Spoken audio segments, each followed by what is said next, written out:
I'm super, super excited about this topic. This is one of my favorite topics to think about and to talk about, which is the topic of strange loops and paradoxes, because this gets to the very essence of what reality is.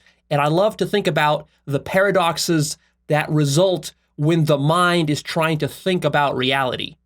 I've actually been wanting to shoot this episode for over 3 years now about Gödel's Incompleteness Theorem, but it's difficult to organize all this material. It takes a lot of work to organize it in a way that's logical and simple, that can be understood by ordinary people in a non-technical way.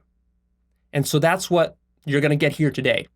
I will explain Gödel's Incompleteness Theorem at a high level without getting you bogged down into the technicalities and the math and the logic of it, because it's a pretty technical proof.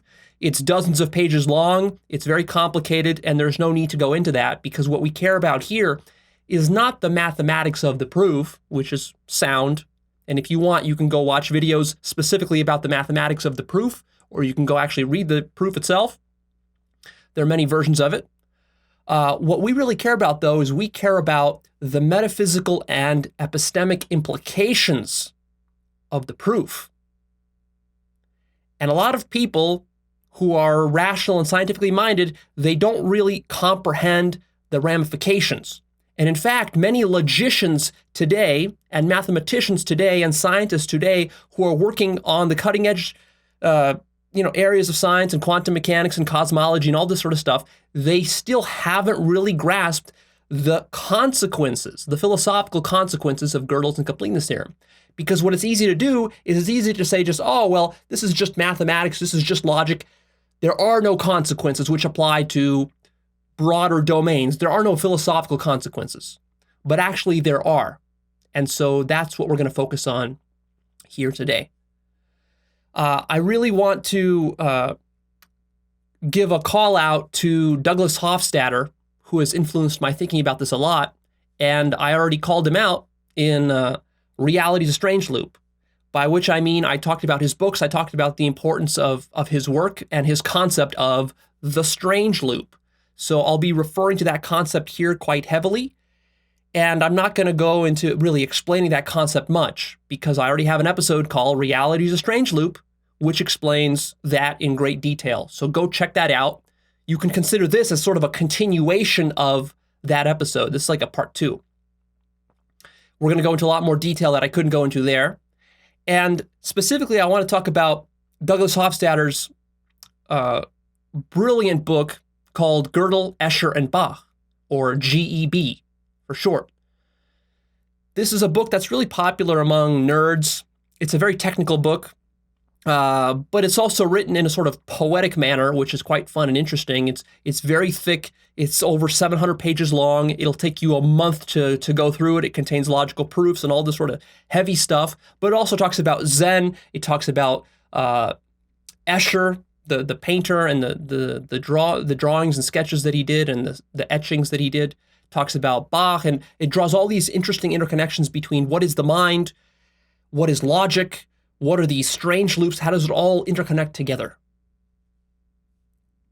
So definitely go read that book if you're really interested in what I'm talking about here. Here, I'm just going to give you sort of an overview of the issues that he touches upon. We're going to talk about the limitations of rationality and logic. We're going to talk about the profound interconnections between logic and non-duality. And we're going to get a better understanding of what paradox is and why paradox exists and why paradox is necessary.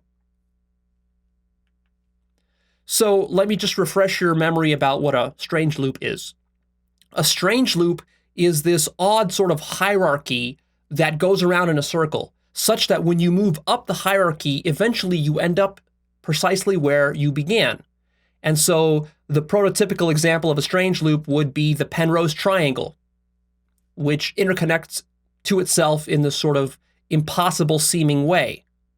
And it might seem like such a thing can only happen as an illusion inside of a drawing or a video game or something. But actually, what you'll see here, which I hope to convince you of, is that these strange loops actually are very fundamental to the very structure of reality itself. everything right here that you're seeing, this is a strange loop happening to you. Now, you might wonder, of course, Leo, why are you qualified to talk about this topic? Are you a logician? Are you a mathematician? Where's your PhD? Are you an academic? Are you a professor? And if not, then what gives you the right to think that you can understand the philosophical consequences of these proofs? Well, here's the thing. It's very interesting that people who are skeptics, academics, and scientists and rationalists, that they love to criticize religious people when religious people make appeals to authority. So if you ask a religious person, for example, well, why do you believe in your religion and in God and in all this other sort of stuff? The person will say, well, it's because my Bible says so, and the Bible is the Word of God. And you will say, well, how do you know it's the Word of God?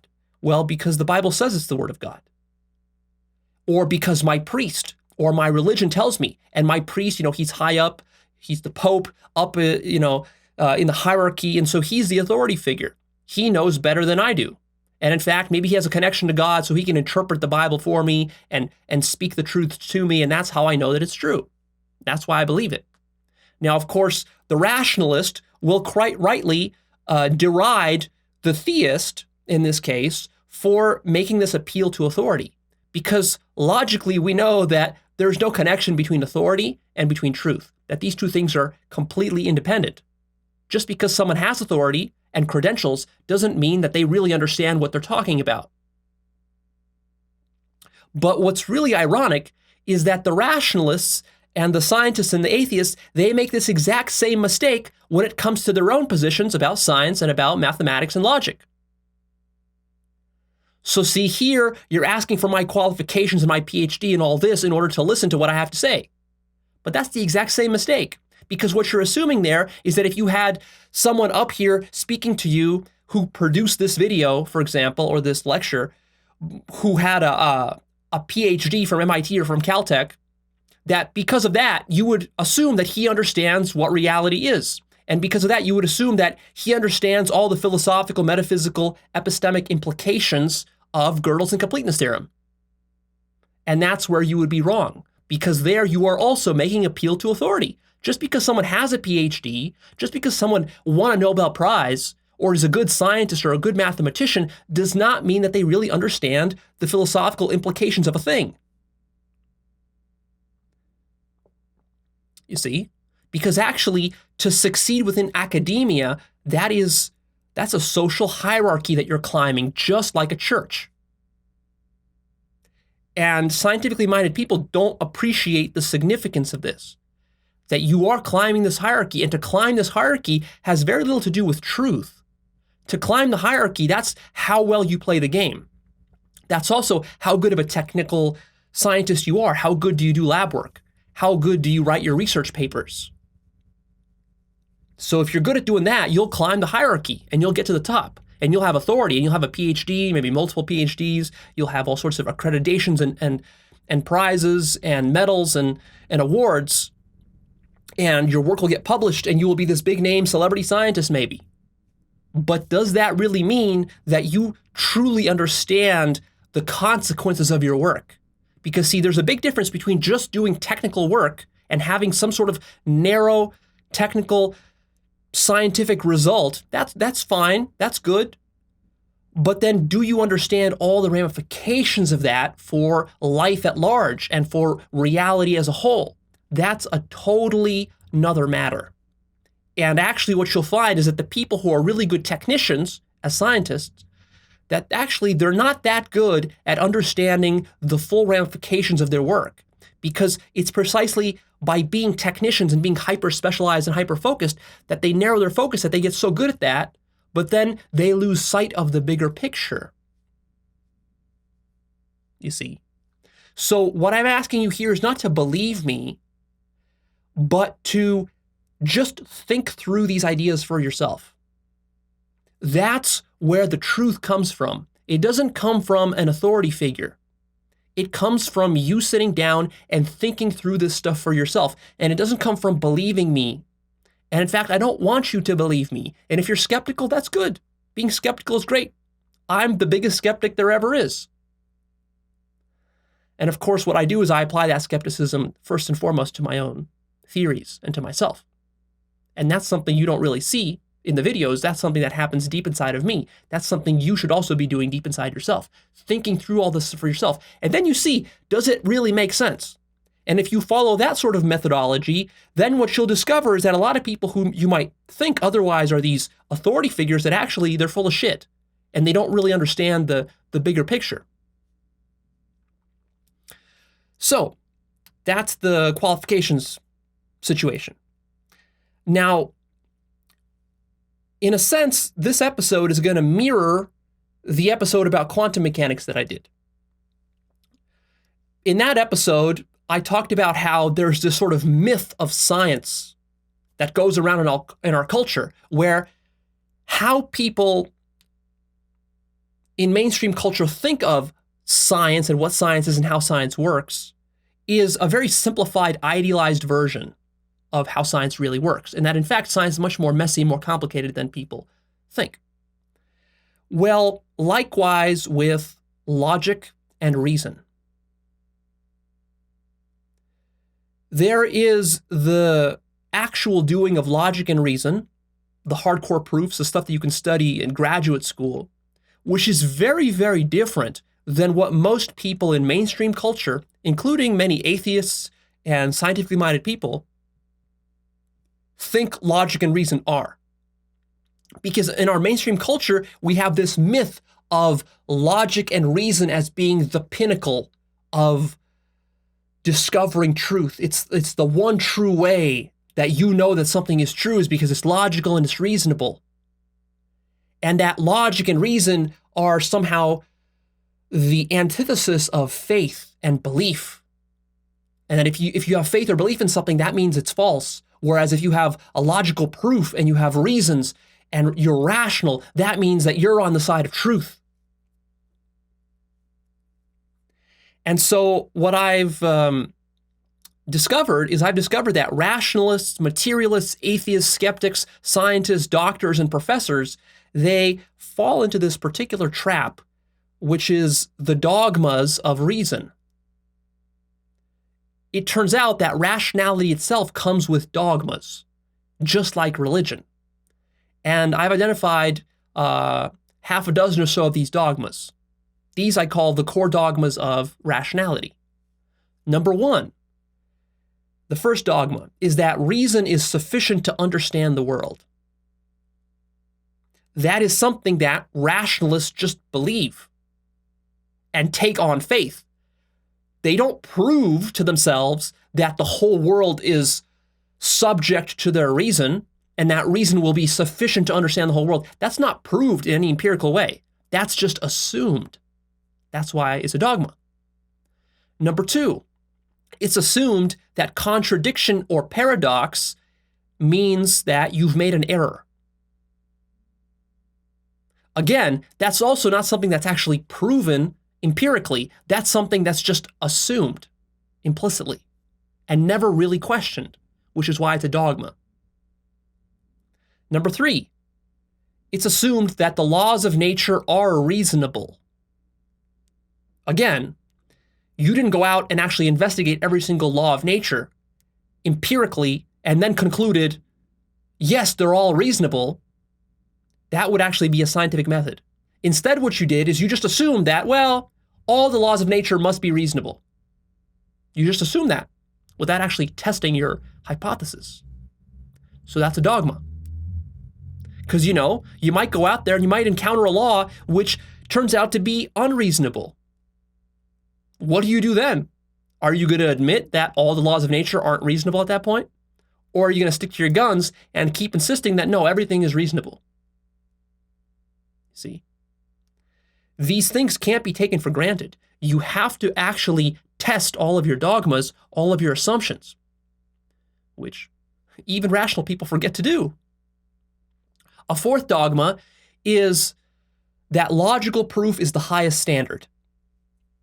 It's just sort of implicitly assumed by people that if you really want an airtight argument or you want the truth, then there's going to be a logical proof which proves it to you.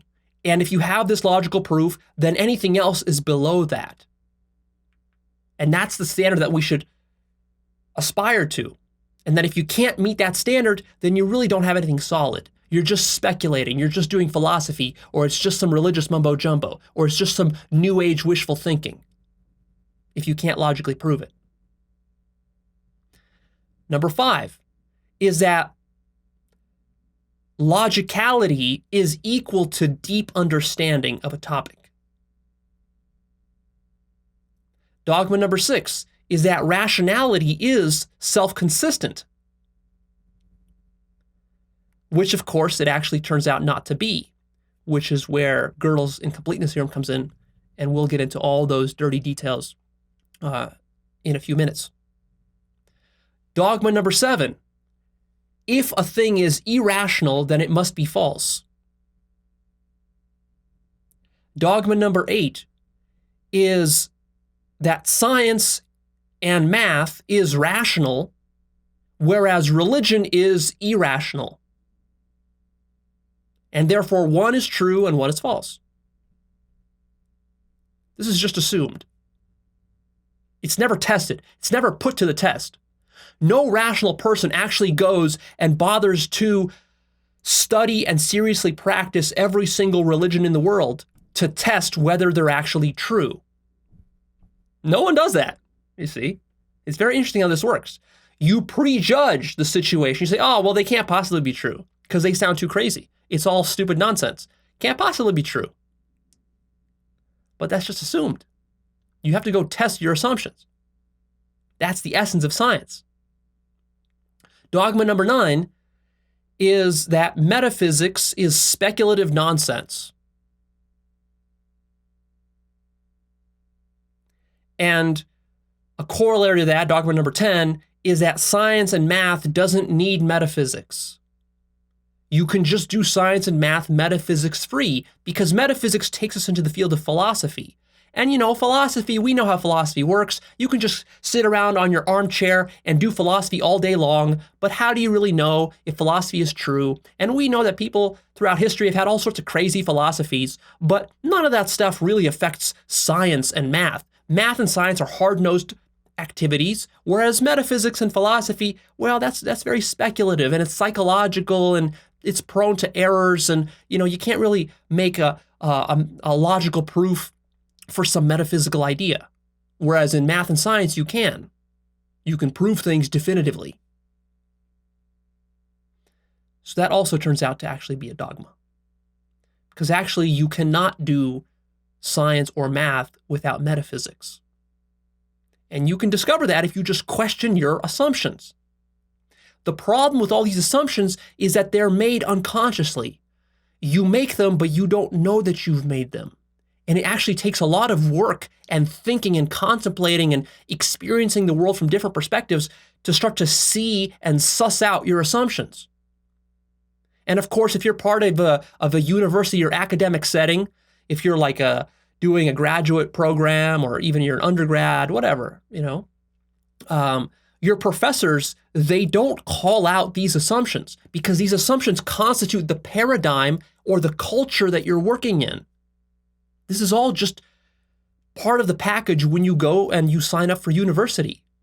They don't question this stuff, even though you would think that as a university, you know, what should be the highest ideal and aspiration of a university? It should be open-minded, free thought and the questioning of everything. Well, it turns out that actually there are specific things which the university system doesn't question, which is precisely those assumptions on which the university system is founded. And why doesn't it question these things? Well, of course, precisely because if it did, it would undermine itself. It would expose its own internal contradiction. And of course, we wouldn't want that, would we? So we're going to dig into this in a lot of detail here, but let's start with some history to really lay the historical backdrop for Gödel's incredible discoveries, because it's hard to really appreciate that unless you put it into the historical context. So let's rewind about 100 years ago into the era where logical positivism was the fad and the rage in all of Western intellectual tradition. Logical positivism is this sort of movement that happened within philosophy, within science, and within mathematics, which was an attempt to get rid of metaphysics and philosophy from science and from mathematics. So there were key leading figures in this movement like Carnap, Schlick, Neurath, Wittgenstein, Russell, Whitehead, and David Hilbert, and many, many other scientists and philosophers and academics signed on board to this logical positivism. And their idea was that we need to make science more hard-nosed, make it really objective, make it completely indisputable. And if we do that, then we're going to complete the entire enterprise of science and of mathematics and of logic. We're going to formalize everything. We're going to eliminate every single shred of subjectivity, intuition, and psychology and philosophy from science and from math. That was their great idea, and that's what they tried to do. So these guys were serious scientists and philosophers, and some of them were serious logicians and mathematicians, and they worked really hard to succeed in this logical positivist agenda. So their aim was basically to boil all of truth down to expressions of language. What they believed was that all genuine knowledge, if we ask ourselves, what is knowledge? All genuine knowledge is really just about taking nature and expressing it in a single common language to all the sciences. So that science basically boils down to statements of fact about the world. And that's how most people think about science. If you take a guy off the street and you ask him, what's science? He'll say, well, it's just a collection of true statements about the world. You can ask, for example, is snow white? And the answer is either yes or no. Snow is white, or no, snow is not white. Like, is snow black? You would say false. And so that would be a scientific statement. And so what the logical positivists wanted to do is they just wanted to boil science down to this kind of very kind of like simple, cut and dry atomic process where you can just boil and reduce everything down, all the complexity down to these little atomic parts. And for them, the idea was that all of science, basically, it's done with language, so everything can be broken down into little propositions within language. And language itself can be sort of simplified and boiled down from complicated language. And in fact, you can take all of natural languages, English, and all the statements that we make within English or any natural language, and you can boil that down, you can formalize it down into logical statements. So logic is a sort of language. And so you can take some wishy-washy sentence in English and you can boil it down to a logical statement. And so in theory, it should be possible to do that with every piece of knowledge we have until we know exactly what language is saying. And so what they thought that a lot of the confusion that happened in philosophy for the last 2,000 years was people abusing language, misusing language, talking about terms which they didn't clearly define. They didn't really understand what they were talking about. And so people and different philosophers and theorists, when they talked about an atom or an object or God, or they talked about the self, or they talked about mind or body, all these concepts, they didn't really know what they were talking about because these are very kind of fuzzy, abstract terms. What we got to do is we got to define our terms very carefully, the way that a logician would, and then we can make a real simple sense out of all of reality. And they believed that this was possible to do with mathematics as well. They wanted to boil mathematics down to logic. This particular enterprise was called logicism. It was the idea that logic, that mathematics itself, why is mathematics true, for example? How do you know that 1 + 1 = 2? What is the truth of that relying upon? How do you justify mathematics? What they thought is that you can boil it down to logic. Mathematical truths are really just logical truths. And so they went on this enterprise to try to boil mathematical truths down to logic. And they basically thought that all of this can be formalized into a system of equations. And if they succeeded in doing that, then their idea was that, well, we don't need metaphysics anymore. We don't need philosophy. We don't need speculation. All of that is just meaningless, fuzzy talk when we've got our equations. Our equations explain everything. And then math and science really become the only valid kind of knowledge, and everything else is just fuzzy, delusional, or some sort of wishful thinking, new age type of stuff.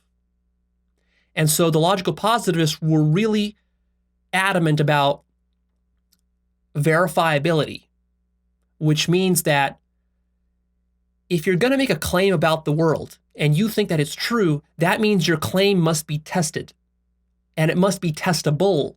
So if you make a claim about the world which cannot be tested under any circumstances, that means that really you're not making any legitimate claim about the world at all. What you're doing is you're just engaging in metaphysics and just speculation.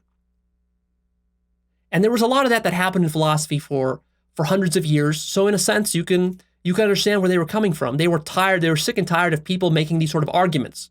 Like you could say, well, what makes the moon orbit around the Earth?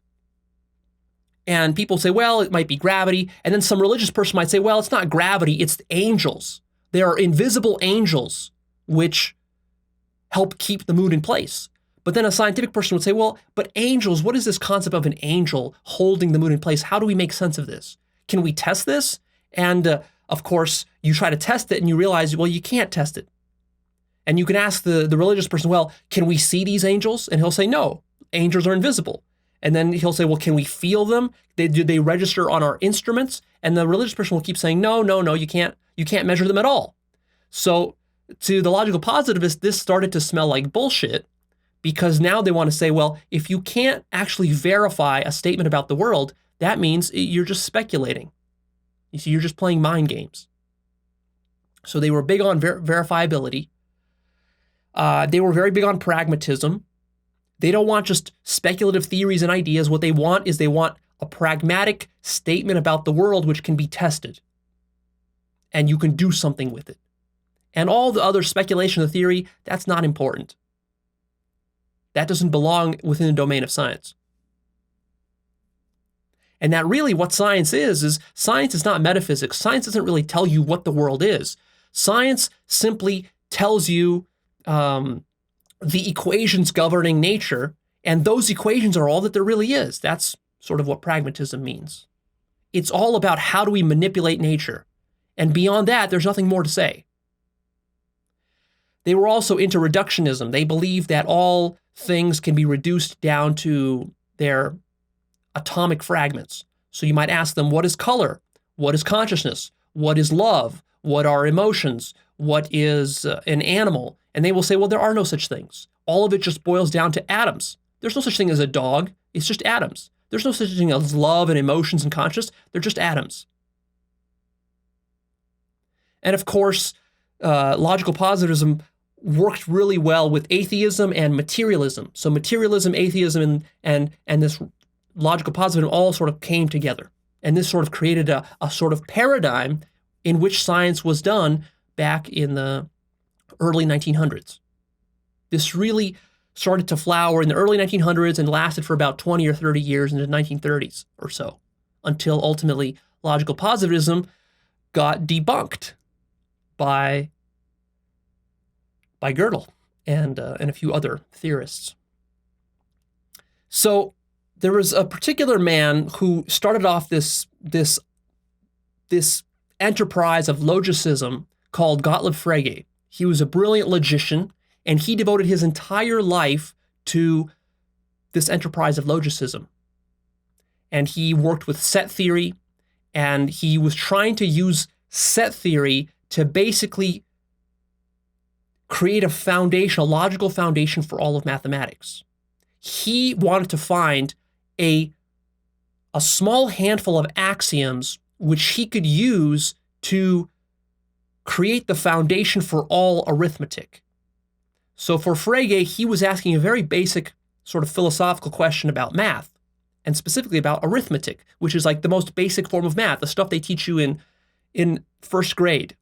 He wanted to know, and he wanted to completely rigorously prove that all arithmetical truths are true, and that this should be proven and not just intuited, but rigorously proven.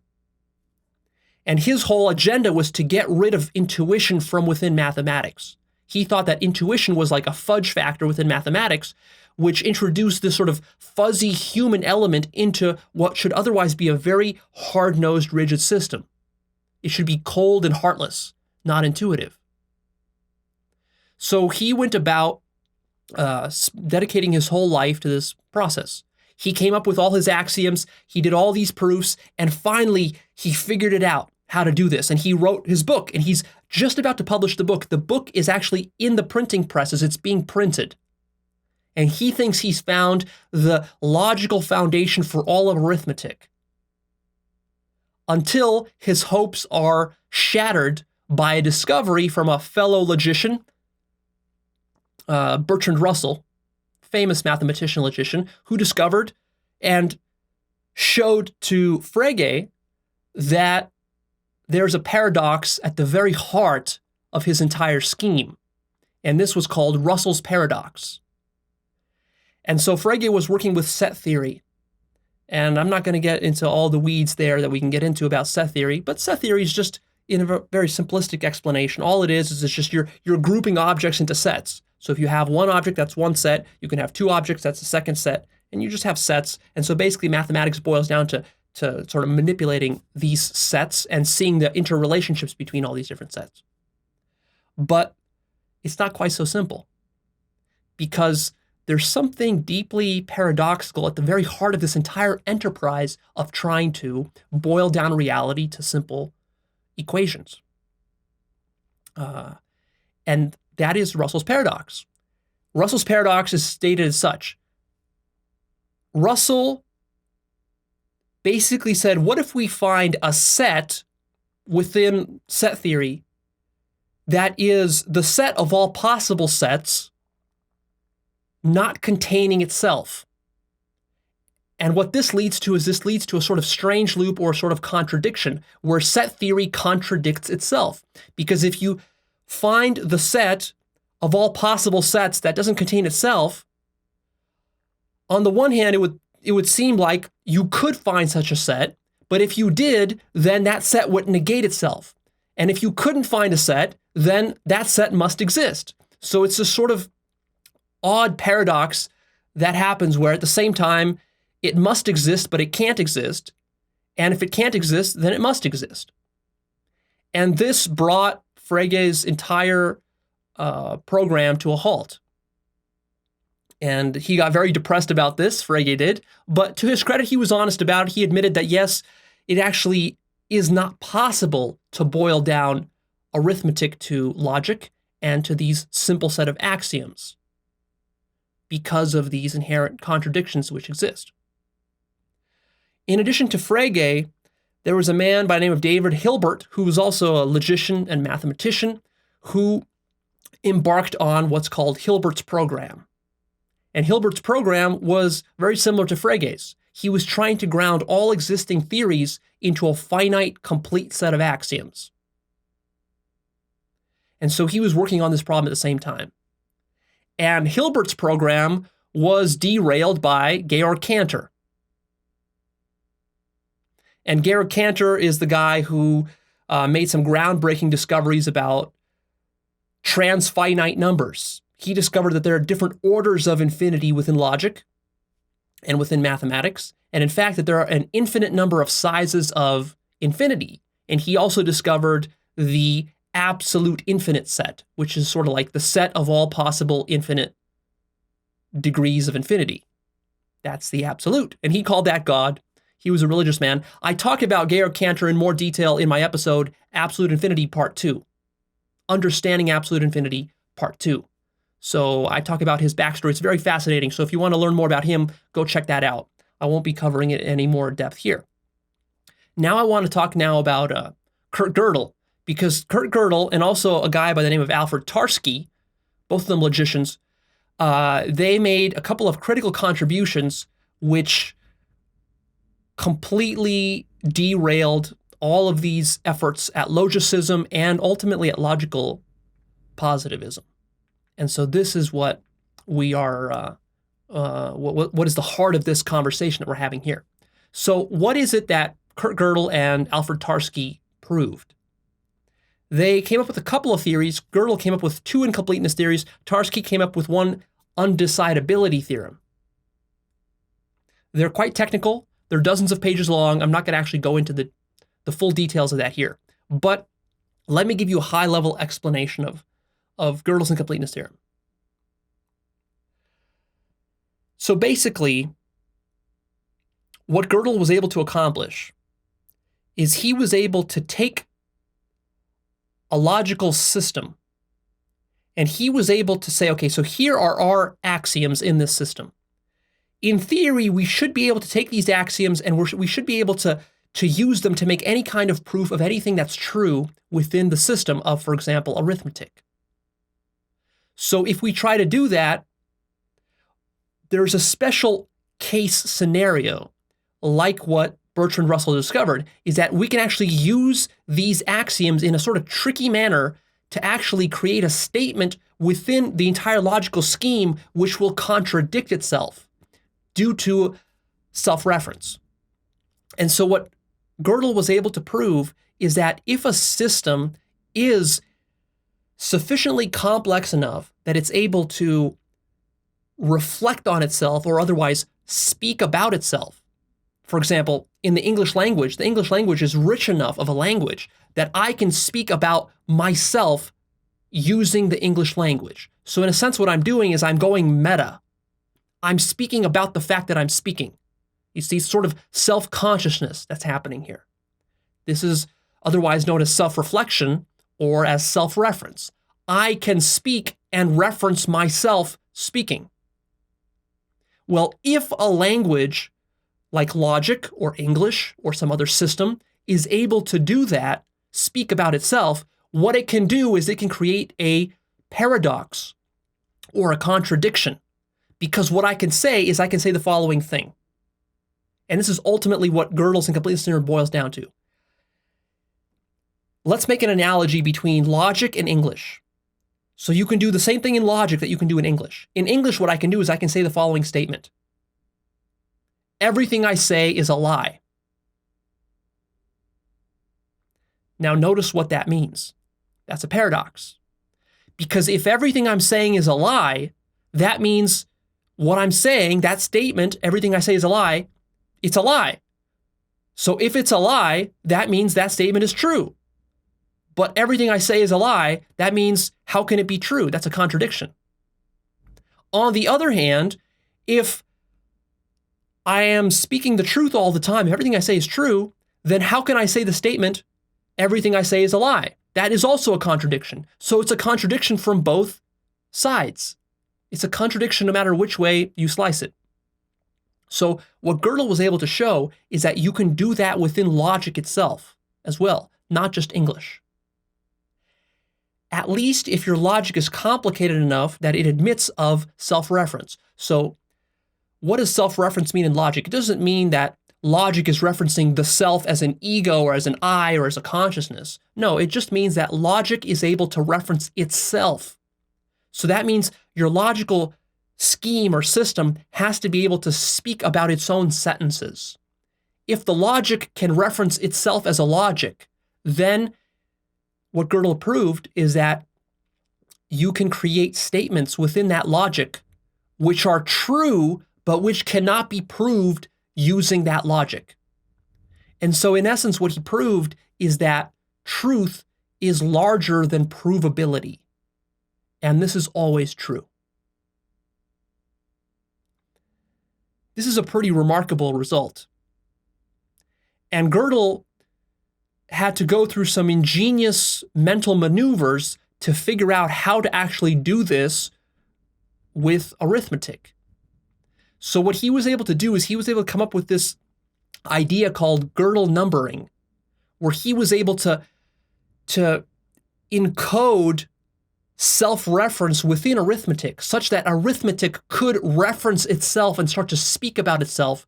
And therefore, he could show that because arithmetic can speak about itself, that it must ultimately contain more truth in it than can be boiled down to simple logical axioms. And that was a pretty amazing result. Which means that you cannot boil down arithmetic to a simple algorithm. That is something that Frege and David Hilbert were trying to do. Their idea was that arithmetic and all mathematical truths, it should be possible to come up with a certain algorithm that can just run through every logical possibility and come up with all the true statements of arithmetic. And if we program a computer, for example, with this algorithm, the computer can go through and can calculate every single possible mathematical truth that there exists. And therefore, we have solved the problem of mathematics forever. And what Gödel proved is that actually you can't do that. Mathematics is infinite beyond the possibility of any algorithm to figure it out.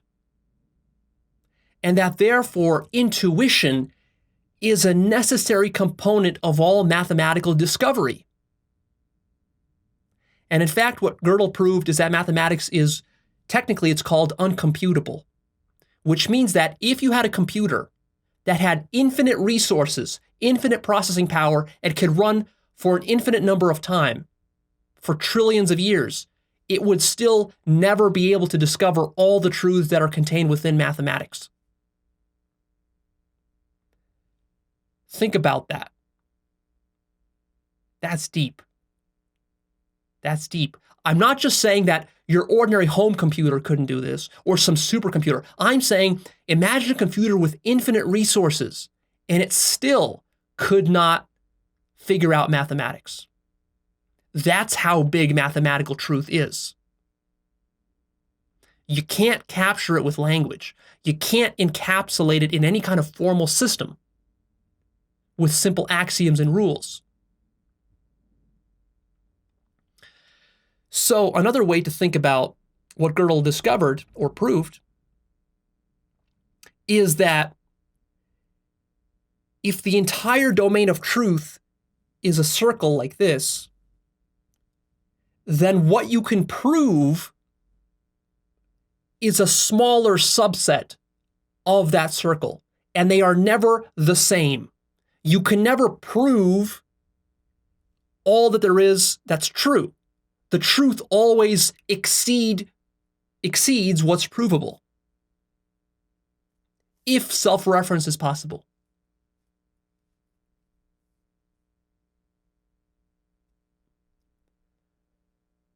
So, another way to say it is that he proved that if a system is complete, it cannot be consistent.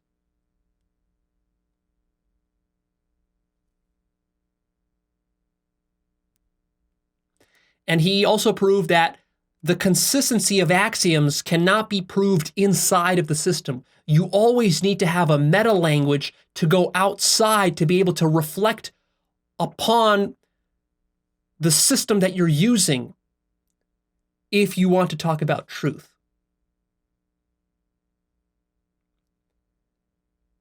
And this goes to the very core of the dogma that many rationalists have, which is they assume that if something is true, it must be provable. But that's not the case. And in fact, what Gödel was able to demonstrate and to prove was that in any logical system which is capable of self-reference, you can create a statement as follows. This statement is unprovable. And that will break the entire scheme. This is called the Gödel statement. This is sort of the wrench in the works.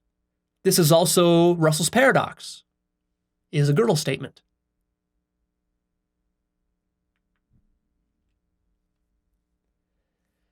So that's sort of like the strict explanation of what the proof is.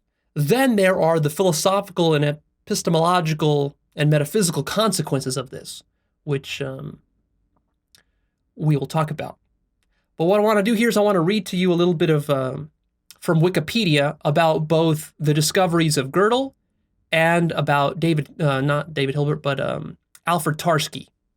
That really precisely explains what they proved. Because it can be a little bit difficult to sort of explain this in words. It's good to have a nice, rigorous explanation of it. So we're going to go to Wikipedia here. So here's what it says. Gödel's Incompleteness Theorems, published in 1931, showed that Hilbert's program was unattainable for key areas of mathematics. In his first theorem, Gödel showed that any consistent system with a computable set of axioms is capable of expressing arithmetic can never be complete. It is possible to construct a statement that can be shown to be true, but that cannot be derived from the formal rules of the system. So what this means is that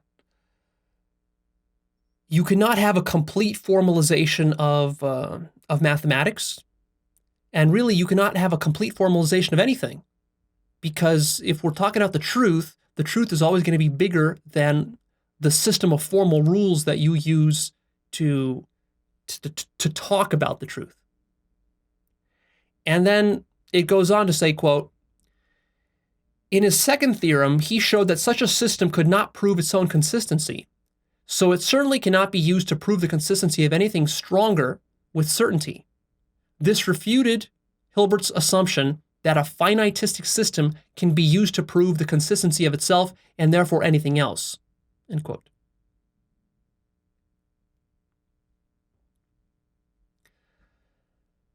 So it was assumed that logic can sort of prove itself. But then Gödel was actually able to prove using logic that logic cannot prove itself. Which, if you think about it, is very interesting. So what Gödel was able to do is he was able to sabotage logic from the inside out. And what's significant about this result to me, and I think to our work here, is that it's one thing, for example, to criticize logic from the outside, from outside the system. For example, you might have a very logical person, and then you might have a religious person. The religious person might criticize the logical person and say, oh, well, you're too logical, you're too stuck in your head, why are you so logical? Maybe you need to have more faith. But of course, the logical person is not going to buy that. Because he's going to have the position that, oh, faith is just some nonsense new age stuff. What we need is we need more logic. The problem with the world is that we're not being logical enough. If everybody in the world was just more logical, everything would be beautiful. So you're not going to be able to convince a logical person who's stuck in his logic that his logic is limited using appeals to faith or religion or intuition or other outside stuff.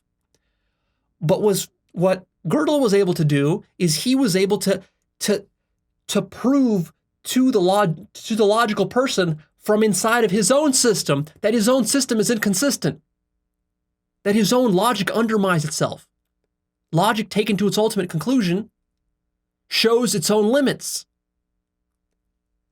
which is a remarkable result. And if you think about it, it should have been obvious to these logicians that this would be the case.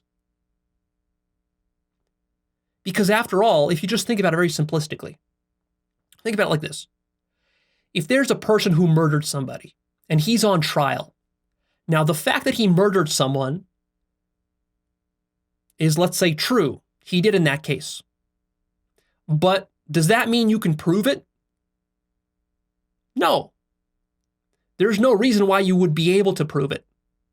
He could have murdered somebody, and whether you can prove it or not, well, that depends. Maybe you have some video footage on some security camera. Maybe you have some text messages. Maybe you have some audio. Maybe you have some circumstantial evidence or whatever pointing, like you have some footprints or you have some blood splats or whatever. Maybe you've got that, but maybe he committed this murder so perfectly that you can't prove it. Does that mean he didn't murder the person? No, it just means you can't prove it. But he still murdered him. you see. So truth is larger than what you can prove. That's sort of an analogy that we can make with a sort of a more human example to bring this down to earth. Now, this seems sort of reasonable. It would seem like, well, of course, that seems like common sense. Yes, but logicians didn't get it. For a long time, they didn't get it. Many of them still don't really get it because they still insist on using rationality and logic to figure out reality. And what Godel was showing is the limitations of that. Now let's move on to Alfred Tarski. This is also from Wikipedia. And it says, Alfred Tarski's undefinability theorem shattered all hopes of reducing mathematics to logic. Informally, the theorem states that arithmetical truth cannot be defined in arithmetic. So you need something beyond arithmetic to define the truths of arithmetic. See, the truths of arithmetic are not merely grounded in the symbols of arithmetic. There's sort of a deeper layer or a meta layer that you need to appeal to. This is my commentary here now. So what's important about Tarski is Tarski came after Godel. He came out right on the heels of Godel. And while Gödel's result was more limited to a specific logical system, Tarski's result was more general, and it became more broadly applied to language and to logic. So that's why Tarski is significant. Although really, it was later shown that Godel also derived the same result that Tarski did, but he just didn't publish it as early. So Wikipedia goes on to say, the theorem, Tarski's theorem, applies more generally to any sufficiently strong formal system, showing that truth in the standard model of the system cannot be defined within the system. The undefinability theorem shows that encoding, Gödel's encoding, cannot be done for semantic concepts such as truth. It shows that no sufficiently rich interpreted language can represent its own semantics. A corollary is that any meta-language capable of expressing the semantics of the language that it's talking about, the object language, must have expressive power exceeding that of the object language. The meta-language includes primitive notions, axioms, and rules which are absent from the object language, so that there are theorems provable in the meta-language but not provable in the object language. End quote. So maybe that confused you. It's a little technical, but let me explain what this means. It's quite simple. If you have a language like English, I can use the language to talk about stuff. Normally, how we use language is we use it just to talk about stuff like people and cars and cats and dogs and business and so forth. But the language is also capable of talking about itself, and that's the meta language.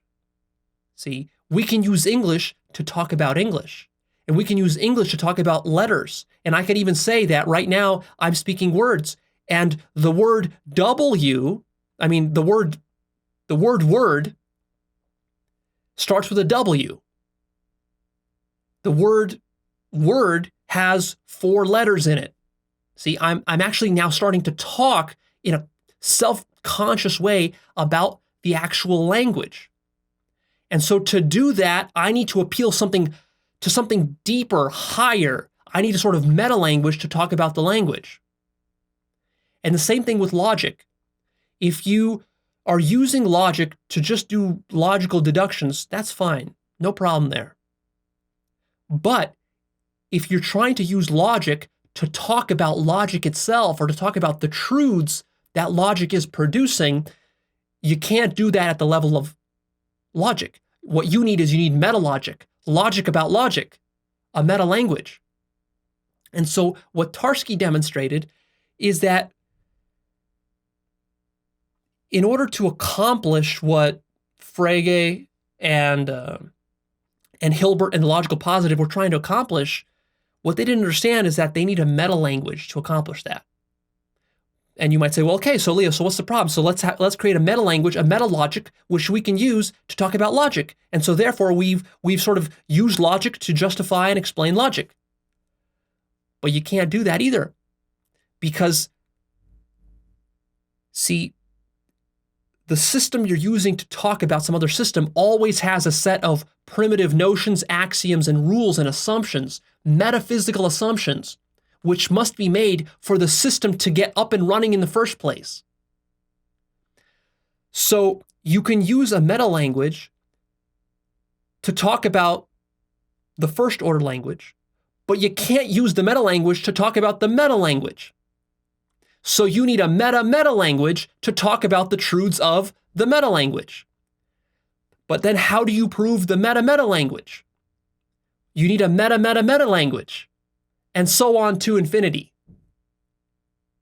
You see, you can never escape the need for making ungrounded axioms and ungrounded assumptions. Never, ever. If you're going to have any kind of system of explaining the world, you're always going to need primitive things which are just taken on faith. Which is why reason itself is inextricably connected to faith. Reason is not the arch enemy of faith, as is conventionally assumed, but rather you need faith in reason. You need faith in your reasonable axioms. You need faith that reason is accurately describing reality. If you didn't have that, you wouldn't be able to use your reason. And it's precisely because of that your reason is inconsistent. Because your reason assumes that everything is just reasonable, except, of course, your very reason is unreasonable. If reality was perfectly reasonable, you actually couldn't have reason. That's the paradox.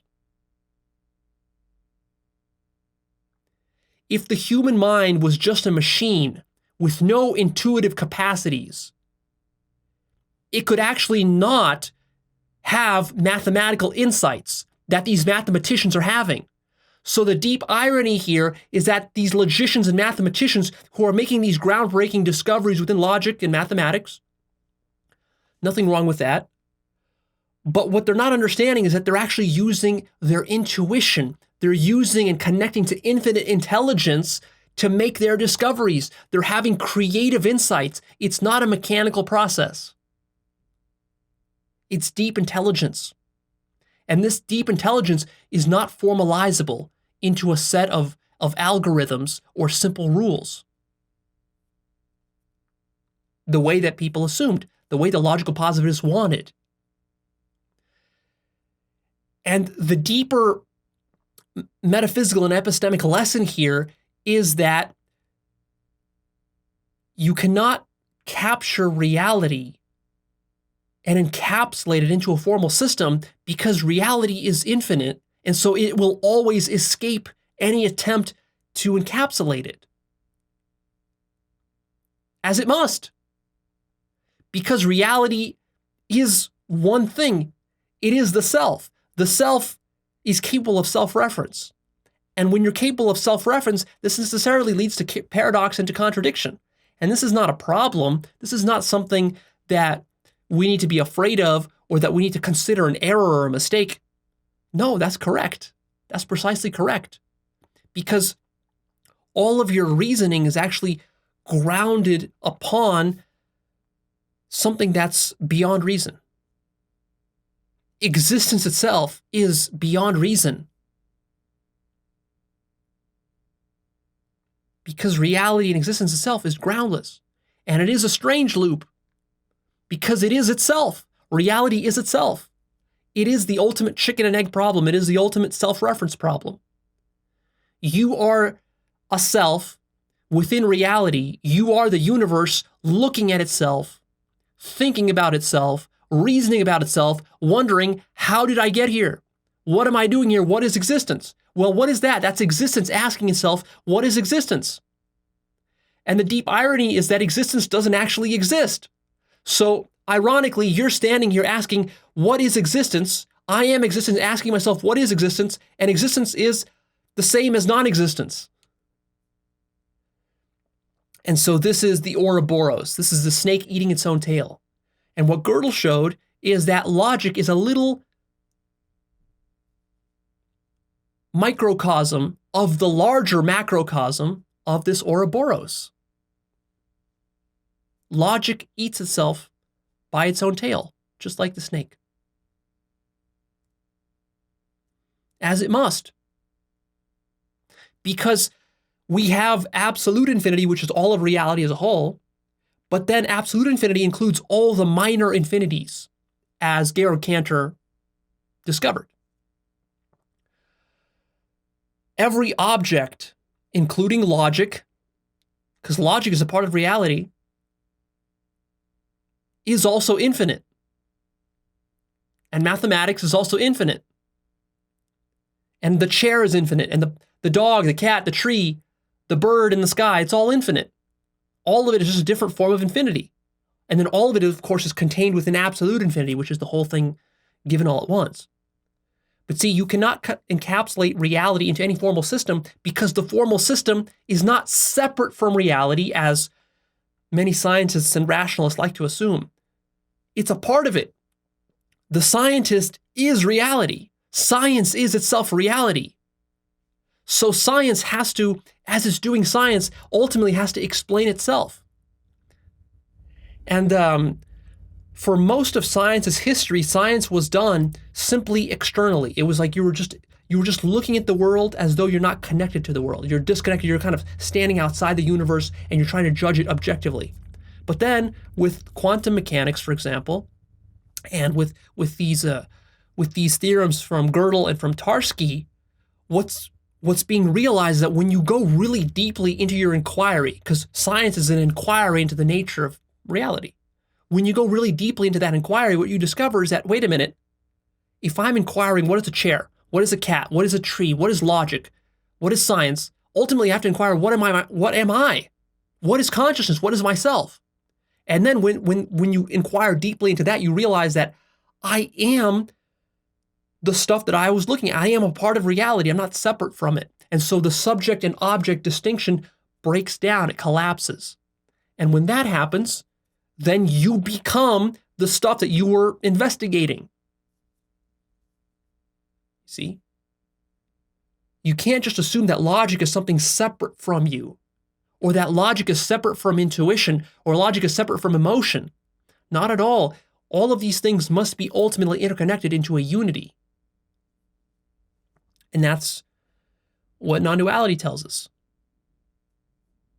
And so really, to fully appreciate Gödel's discovery, you have to understand non-duality, because ultimately, Gödel's theorems and Tarski's theorems, they were pointing to non-duality. Again, they cannot actually make non-duality perfectly clear to you, because for that, you actually need to become non-dual. You actually need to have an enlightenment experience. But they were pointing to the fact that there is a truth which is beyond language, beyond logic, beyond your mind. So that's the significance. Now, of course, they don't teach you any of this in school. When you're taking your physics classes, your math classes, your logic classes, and even in university, they don't teach you this stuff. Nobody talks about this stuff. This is sort of the hidden stuff, the hidden underbelly, the hidden structures of these scientific and mathematical methods. Because if you notice, when you were learning mathematics or science or history or whatever, very little attention was actually paid on the process of science, on the process of history, on the process of logic or math. You weren't really doing meta-mathematics. You weren't doing meta-logic. You weren't doing meta-philosophy. You weren't doing meta-physics. You weren't doing meta-history. You just sort of assumed that you could use history, you could use philosophy, you could use science or whatever to get your results. But the deeper you go and the more you use those tools, eventually you have to ask yourself, wait a minute, what is this tool that I'm using? Where's it coming from? How is the tool connected to myself? and to my own being, to my own consciousness, and to reality as a whole. And when you do that, that's when the self-reference problems come up. And academia does a really good job of hiding all these self-reference problems. Because when you really explore the self-reference problem to its ultimate root, you discover that there is no separate self. Everything is the self. And you might wonder, well, what's the problem with that? Well, the problem with that is that it destroys all systems. It destroys your ability to encapsulate and to capture reality into a little box, which is the whole premise of science and the whole premise of philosophy and the whole premise of theory and the whole premise of modeling and the whole premise of language, of logical understanding. The whole premise of that is that you can capture it into some kind of system, but you can't because the system is smaller than the whole, and the system is a part of the whole, and the map is not the territory.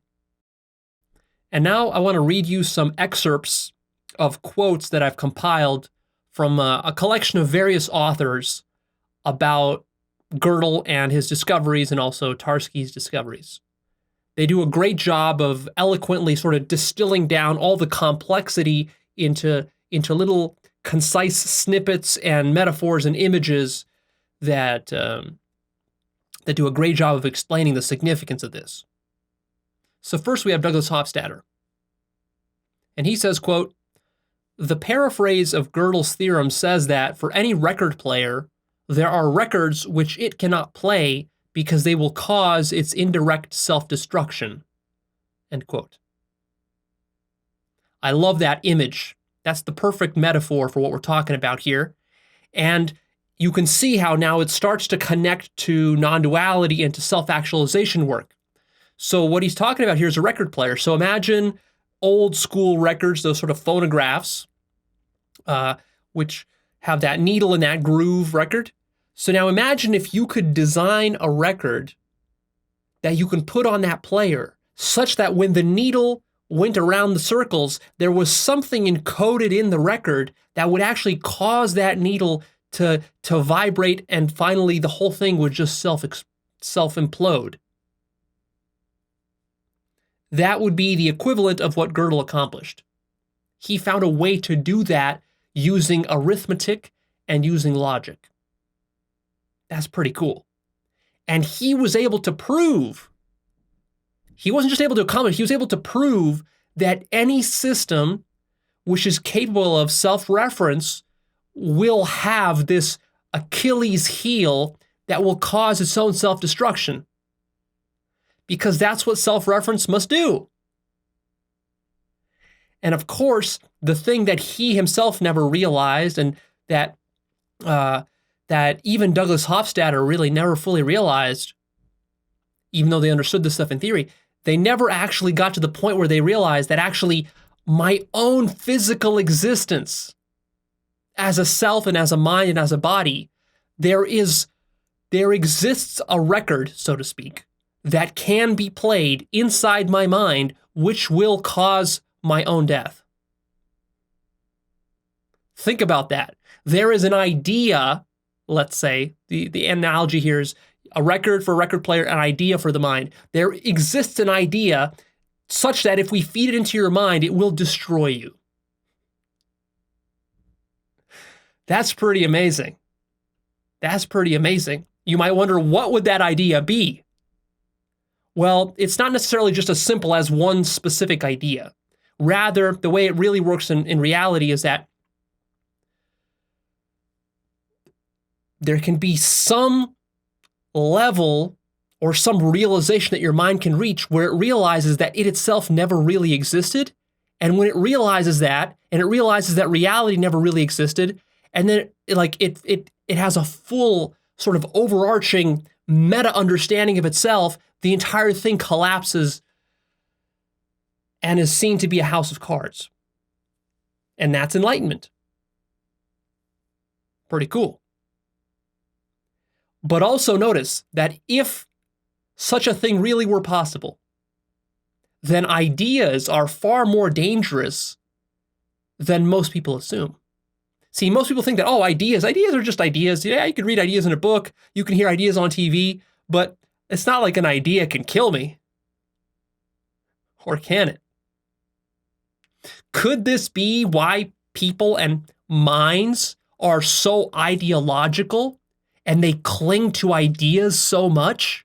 Have you noticed this? How much minds cling to ideas? You cling to ideas, your family clings to ideas, your friends cling to ideas. That's why you argue with them so much. People on TV, politicians and religious people, scientific people, logical people, they all cling to ideas. They all have pet theories and ideologies. Why is that? Could it be because deep down inside, the mind knows that if it's not careful and if it explores the wrong ideas, eventually it will run into an idea that will kill it? Now there's an idea. There's an idea.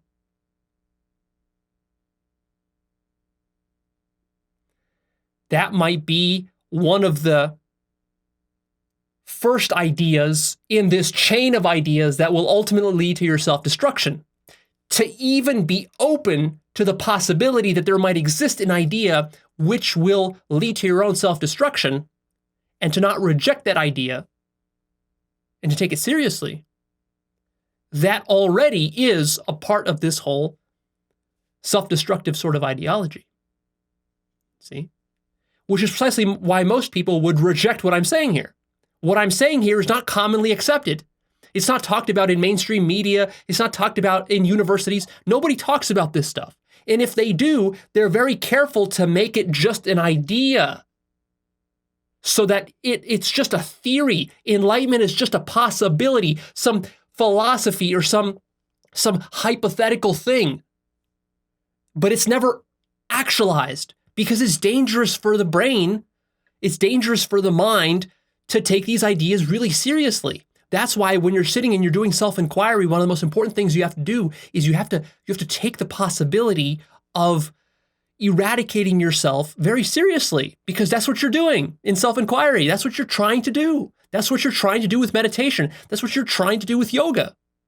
People sit down, they're doing this process, but they don't really grasp the significance of what they're doing.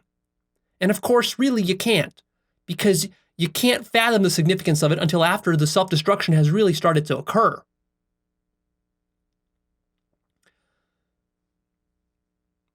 Douglas Hofstadter also says, quote, "Provability is a weaker notion than truth," end quote. So we've talked about that. And my ideas about provability and truth were greatly shaped by Douglas Hofstadter. I really recommend you check out his book, Gödel, Escher, and Bach, where he goes into a lot of detail in a very beautiful way. At the same time, it's both technical and challenging. It's one of the most challenging books you'll ever read, but also it's very accessible. And it's written in this very playful and sort of fun and interesting style. So if you're nerdy and you want to go really deep on this topic, then I recommend you check it out. One of my favorite books of all time. It's just delightful to read. It's a total mindfuck, especially when you combine it with the things you have learned if you've been watching Actualized.org. That takes Gödel, Escher, and Bach and just takes it to the nth degree. Because Douglas Hofstadter didn't really realize the significance of what he was writing about. He never did. Even though he wrote about Zen and he wrote about enlightenment, he still didn't really understand what he was talking about. It was still just a concept. It wasn't really actualized. So if you're a fan of Gödel, Escher, and Bach, and maybe that's why you stumble upon this episode, my piece of advice to you is that there's something deeper. If you love Gödel, Escher, and Bach, if you love the work of Douglas Hofstadter, go deeper. Go deeper. That's just the tip of the iceberg. What you're invited to do here is to actually find that record which will destroy you as the record player and actually actualize that. Let's go on to the next quote by George Gilder. He says, quote, "Gödel demonstrated that every logical scheme, including mathematics, is dependent upon axioms that it cannot prove and that cannot be reduced to the scheme itself. Gödel was reportedly concerned that he might have inadvertently proved the existence of God, a faux pas in his Viennese and Princeton circle. End quote. The Viennese and Princeton circle that they're talking about in this quote is the logical positivists. They were otherwise known as the Vienna Circle.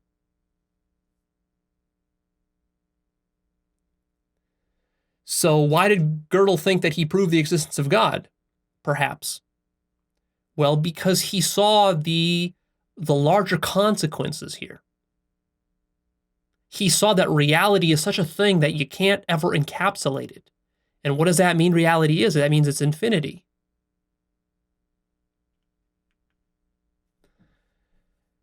The next quote is from Perry Marshall. And he says, quote, "In 1931, this young Austrian mathematician, Kurt Gödel, published a paper that once and for all proved that a single theory of everything is actually impossible." End quote.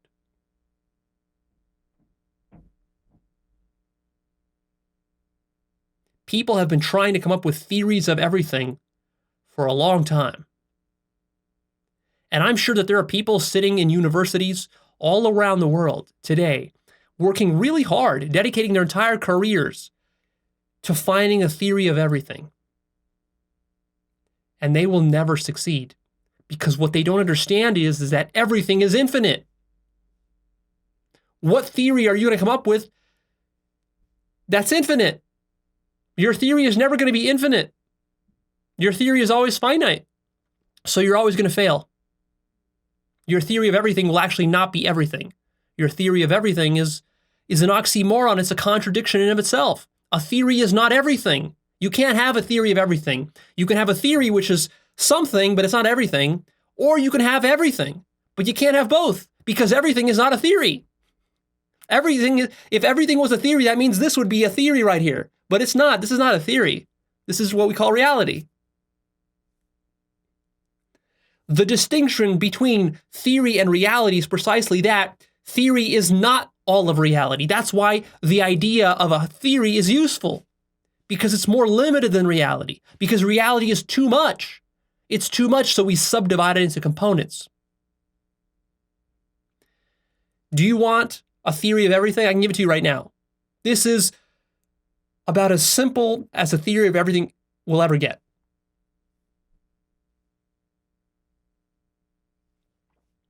That's it. It's one symbol. Just draw the infinity symbol, and that's everything.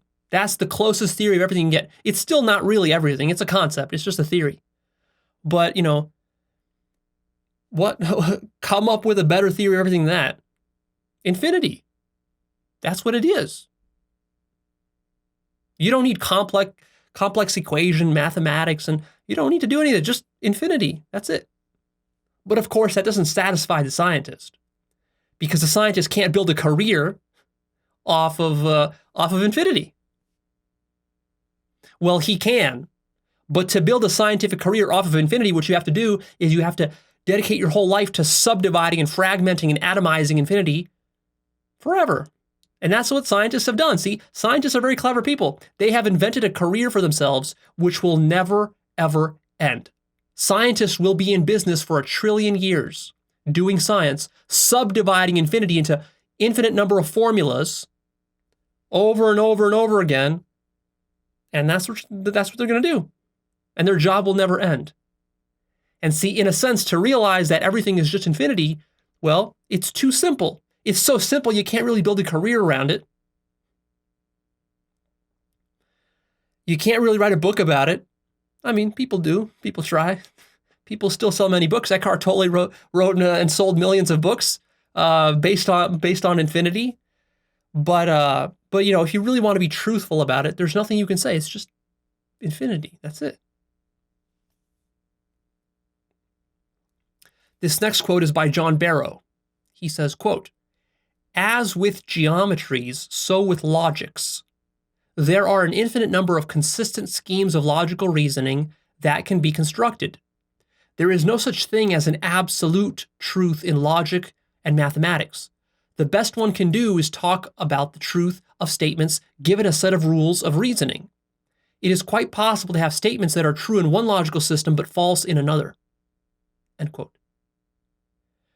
This is very consequential because that myth of reasoning that we've talked about in the very beginning, that mainstream myth of logic, well, it assumes that there's only one logic, that there's only one way to reason. But actually, this is not true at all. If you go to graduate school in philosophy or within logic or within mathematics, you will quickly discover that there are dozens and hundreds of different logical systems, and that all of these different systems have their own sets of axioms, their own rules, and some of these logics are very counterintuitive and twisted, and not like normal logic. And so you might ask, well, which logical system is the right one? But of course, there isn't one, because your logical system is taken on faith. Which logic you use, which axiom constitutes your logic. Every logical system needs to have a set of axioms. Well, those are arbitrary. You just choose them. And then it becomes an empirical question whether your logical system will correspond to reality or to the physical universe. Maybe it will, maybe it won't. Maybe in quantum mechanics it'll work, but in everyday life it won't work, or vice versa. For example, ordinary logic that we traditionally call logic, that we use just around everyday life. We could say, well, I saw an animal on the road. And then I can ask you, well, was it a cat or was it a dog? And you can say it was both. But of course, that doesn't work in everyday logic. You can't have a cat and a dog in one. It was either a cat or a dog, or it was neither. But it can't be both if it was just one animal. But then see, if we try to take this logic and we start to apply it, for example, to quantum mechanics, to light, we can ask light, well, is light a wave or is it a particle? And you might think, if you're trying to apply ordinary logic of cats and dogs to light and to particles and waves, you might say, well, it's either going to be a particle or a wave, it can't be both. But the answer turns out that it's both. Or maybe that it's neither. See?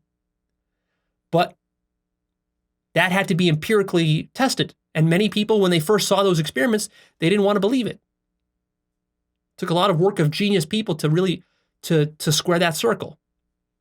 You see? So you can't really rely on rationality or logic because there's actually an infinite number of logical systems that you could create. So which one are you going to use? How are you going to determine which logical system is the right one to apply in which situation? Are you going to use logic to determine that? No, you can't, you see, because that's just a recursion of the problem. You might say, well, there's a meta-logic, okay, but then there's an infinite number of meta-logics. Which meta-logic are you going to use? How are you going to determine that? Well, by using a meta-meta-logic. How many meta-logics are you going to have? How many meta-meta-meta-meta-logics are you going to have? Where does it end? It doesn't end. It can't end because it's infinite. Even logic itself is infinite. Even logic itself can't confine itself to one set of axioms, you see? Logic itself is very diverse. It's so diverse that you can't even control it. It spills out. That's the key feature of reality, is that it always spills out. That's the key feature of infinity. It has no end. It has no boundary. It just kind of keeps going and going and going and going. Here's another quote by John Barrow. I love this one. Quote, "If a religion is defined as a system of ideas that contains unprovable statements, then Godel taught us that mathematics is not only a religion, it is the only religion that can prove itself to be one." End quote. I love that. That is the delicious irony, the poetic justice, if you will, of rational people criticizing religious people for believing in unprovable things. Well, logic itself is unprovable. So who are you criticizing? It's the pot calling the kettle black. That criticism just doesn't work. If you are aware of what your own system is, See, the only way that a rationalist can really criticize a religious person is by not being aware of his own internal self-contradictions, which is precisely why rational people like to debate religious people, because when they're debating religious people, they can just attack outwardly, but they're not really looking and self-reflecting inwardly. To self-reflect, you have to just be silent. You can't be in a debate, you can't be arguing, you can't be discussing. You have to actually be silent and turn inwards and see your own inherent self-contradictions. Now, I want to talk about more about Godel the man, because he's a very interesting figure. And the reason I want to do this is an important strategic reason, because see, rational people here will listen to what I'm saying, and then they will come up with a sneaky little objection. They will say, Leo, but Godel's ideas, Godel was just a logician. All he cared about was just formal mathematics. It wasn't philosophical. There's nothing philosophical or metaphysical or epistemological or theological or spiritual or non-dual about any of Godel's work. You're projecting that onto Godel. That's what they'll tell me. And they'll say, Leo, this is just like with quantum mechanics. People, all sorts of New Age people love to use quantum mechanics to justify their religious beliefs and all their spiritual nonsense, but all of that is just bullshit. It's not really correct. And this is where I need to use the evidence against you. I need to use Godel against you in this case, because your mind is being tricky. It's being sneaky. You're not letting yourself actually experience the full ramifications here. You're wrong. So for this, we go to Godel's biographer, Hao Wang. He was a Chinese professor who interacted with Godel throughout his life, and he wrote a book, sort of a biography of Godel and Godel's ideas and Godel's philosophy. So I'm going to quote to you from this book, and here's a couple of key things that are made very clear in this book. I was quite surprised reading this. Firstly, it's revealed that Godel was first and foremost a philosopher, not a mathematician, not a logician, but a philosopher. He cared deeply about metaphysics. Godel was not a realist or a materialist. He was a Platonist or an idealist, and he was really resonating with Leibniz's philosophy and with Husserl. And Leibniz, of course, was a famous idealist, and also he was a very adamant believer in God. And his philosophy and his metaphysics and his epistemology all sort of revolve around God. And Husserl was sort of the father of phenomenology, which is the study of first-person experiences. So what that tells you is that Godel was resonating with these rather than with the logical positivists. Godel believed in a personal God. Godel, in fact, invented logical proofs for the existence of God. I'm not saying those proofs are valid, but I'm saying he did attempt it. So that just kind of shows you where he's coming from. And the thing that Godel was most interested in his life is creating a complete philosophy of reality. He wanted to understand what the whole universe was. What is the connection between metaphysics and epistemology, and between logic and mathematics? He wanted to understand everything. He wanted the big picture. That was his goal. But he never succeeded in completing his philosophy, even though he had some of these great breakthroughs within the field of logic and mathematics. So here's some quotes from the biography. Quote, when Godel was about 4, he was nicknamed Mr. Y by family and friends because he always wanted to get to the bottom of things with his intensive questioning. End quote. That kind of reminds me of myself. Also, quote, I single out the quest for a worldview as Godel's central goal. His aim in life was to make the greatest possible contribution that he could to the ideal of finding and justifying the correct and true worldview. End quote. You see? So Godel was not just a technical, mathematical, or logical hack. He wanted to understand the full ramifications of what's going on with mathematics and with logic. Also, quote, Godel's interest was less in physics itself than in its philosophical foundations and significance. end quote. And also, quote, Gödel told me that his general philosophical theory is a Leibnizian monadology, with the central monad being God, although he also stressed that Leibniz had not worked out the theory, end quote. So if you're not familiar with the philosophy and metaphysics of Leibniz and this idea of monads or monadology, it's a little bit arcane, but basically Leibniz had this metaphysical idea that reality was not composed of particles or atoms, but these things called monads.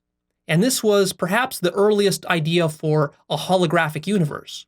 These monads were little holograms. So what a monad was just a particle, but this particle contained inside of it all the other particles, sort of like a reflection of them. And so there were many of these monads, but every monad contained inside of it all the other monads. Also sort of a strange loop. And that's ultimately what God was, is that God was this monad, sort of like a singularity. So it's a little bit wonky. The details of his theory were a little bit wonky. I wouldn't go and buy into all of it, but I'm just saying that Leibniz was onto something there, because he intuitively sensed that there's something more to the universe than just plain stupid materialism. And so did Gödel. They just weren't really able to fully articulate it because they were still operating on a level of duality. They were trying to understand non-duality using duality, and so they never quite succeeded. Here are a few quotes from the biography from Gödel himself. Quote, "The Platonistic view is the only one tenable. Thereby I mean the view that mathematics is describing a non-sensual reality which exists independently both of the acts and the dispositions of the human mind, and is only perceived and probably perceived very incompletely by the human mind." End quote.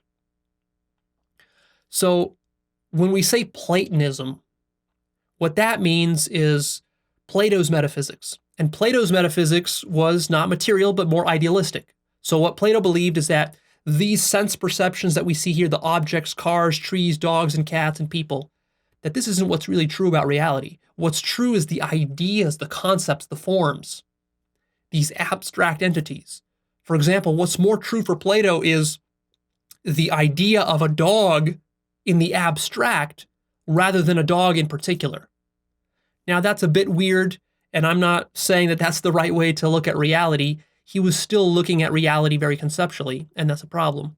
And that same problem basically also then got passed down to Gödel, which is why Gödel had his problems, because he was still not recognizing the distinction between direct experience and concepts. But nevertheless, what Gödel was sort of thinking was that reality is mathematical.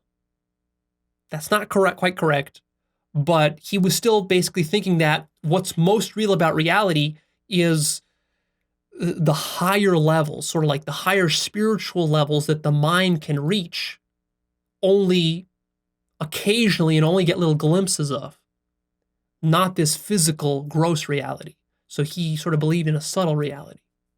And he thought that that's what he was accessing when he was doing these proofs. And that's why you need intuitionists to access that. And that's why you can't just use a mechanical process, because the mechanical process is at this gross physical level. You need something that actually reaches out into the subtle spiritual level from which insights come. And those insights are what the mathematicians are using to really power their work. He also said, quote, "It was the anti-Platonic prejudice which prevented people from getting my results. This fact is a clear proof that the prejudice is a mistake." End quote. So there he's specifically addressing the question of why wasn't Gödel's Incompleteness Theorem discovered earlier? And the reason is because people assume that everything is just mechanistic. But because Gödel didn't assume that reality and math was mechanistic, because he intuited that there was an important component and role for intuition to play, because he was a Platonist, that because of that, he was able to derive his results. He also said, quote, "You cannot understand what mathematics is without understanding knowledge in general. And you cannot understand what knowledge is without understanding the world in general." End quote. So see, here he's saying that you can't just understand all these subjects in isolation. You can't just be a mathematician and think that you're going to understand mathematics without understanding knowledge, epistemology, or metaphysics, or the world. See? Because it's all interconnected.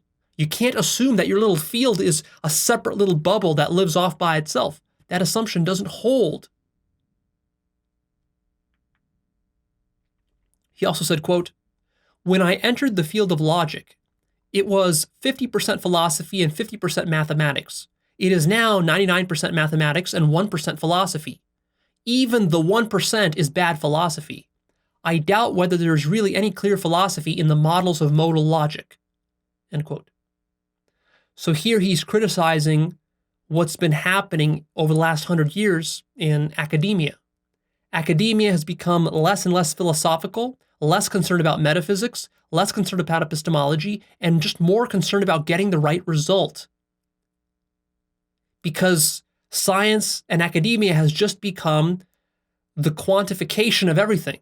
If you can quantify something, if you can model it, and you can get the right result, and then you can just be very pragmatic about application of your scientific formulas to make predictions about the future, then that's it.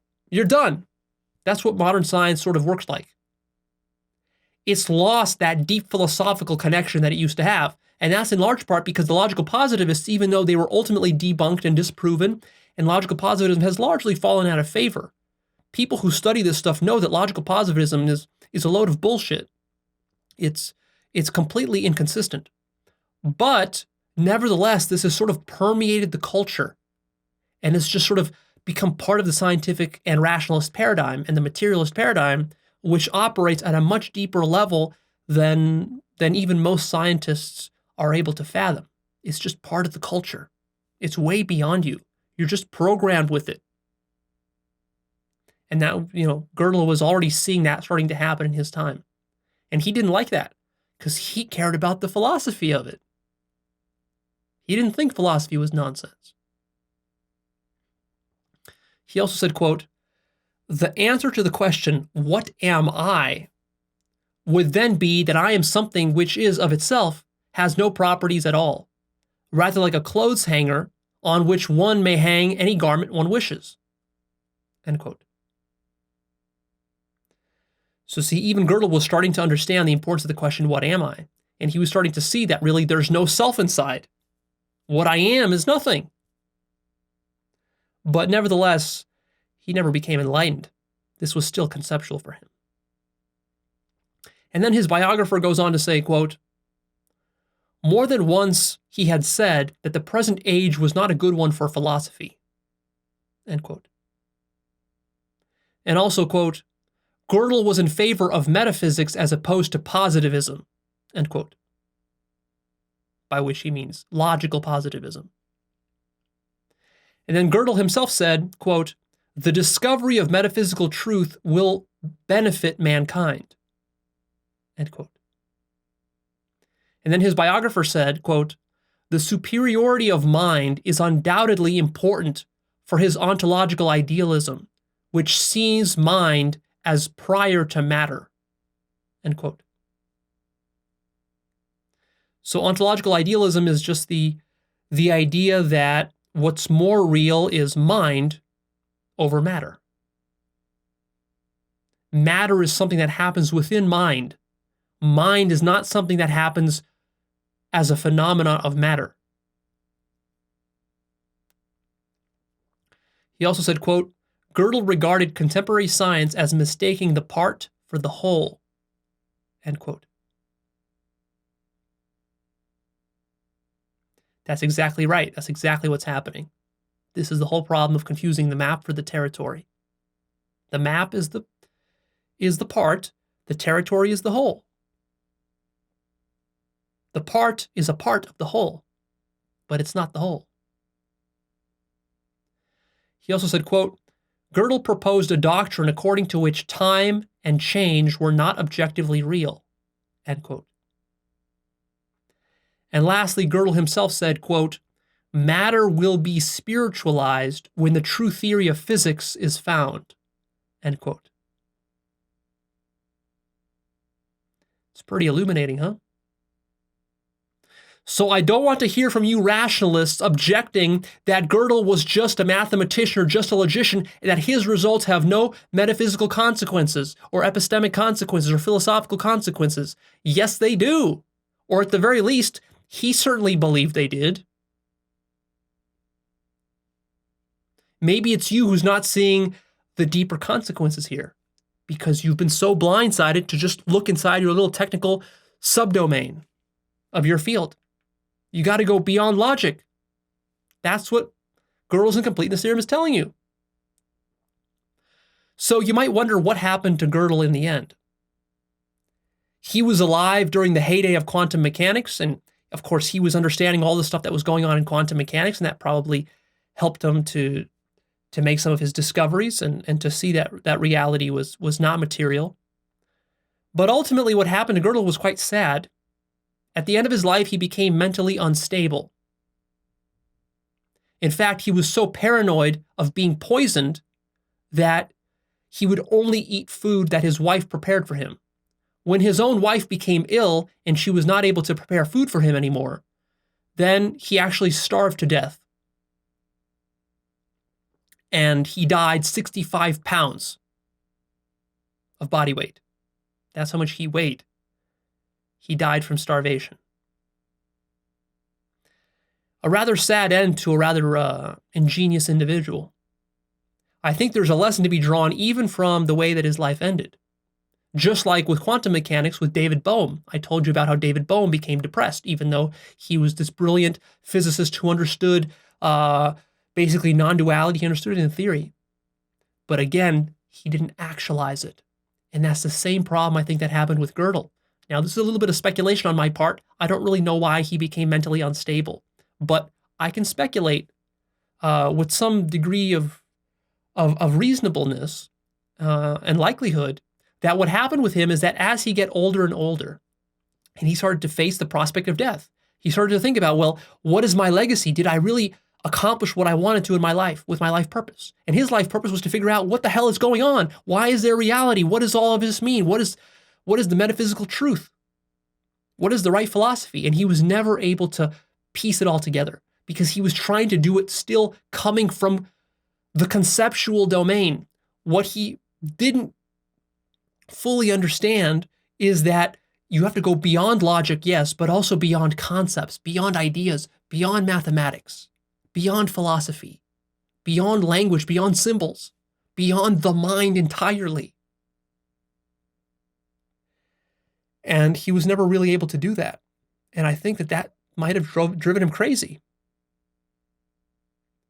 Just like with Georg Cantor, he sort of had the same problem as well, is that Georg Cantor understood that his logic and his mathematical proofs were pointing to this transcendental truth that he called God and that Gödel called God. But he was never actually able to actualize it and to see it for himself. And he probably wanted to, very badly. That was his whole life purpose. But he never made it. And that's because ultimately I think he got stuck in reasoning. Even though he made these proofs, he still got stuck in his own mind. And there's a really great quote that I think hits at the heart of this problem. And it is this. Quote, a madman is not someone who has lost his reason, but someone who has lost everything but his reason. End quote. By G.K. Chesterton. And I think that's precisely what happened with Gödel. And many of these other theorists, like Cantor, and to a certain extent David Bohm, they were still stuck within reason. Even though they went post-rational and they knew the limits of reason, but it's not enough to know the limits of reason. You have to transcend reason, which is another level altogether. Now let's tackle some objections. Now let's tackle some objections. But Leo, Gödel's theorem only applies to strict formal systems, and what you're doing is you're bastardizing it, and you're taking it and you're running with it. You're being way too loose and metaphysical.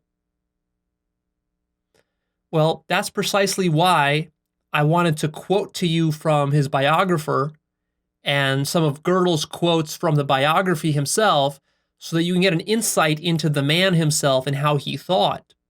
Hopefully those quotes have convinced you that he wasn't just strictly a logician.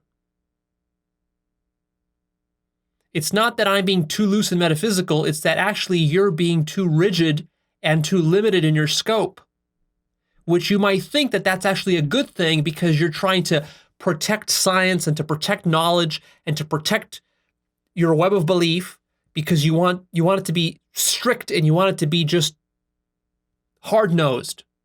But actually, in doing that, you actually limit your knowledge. You limit your understanding of the bigger picture. You need to allow yourself to start to see the metaphysical and epistemic consequences of this stuff. That's not loosey-goosey. That's exactly what's necessary. Otherwise, you fall into the trap of logical positivism.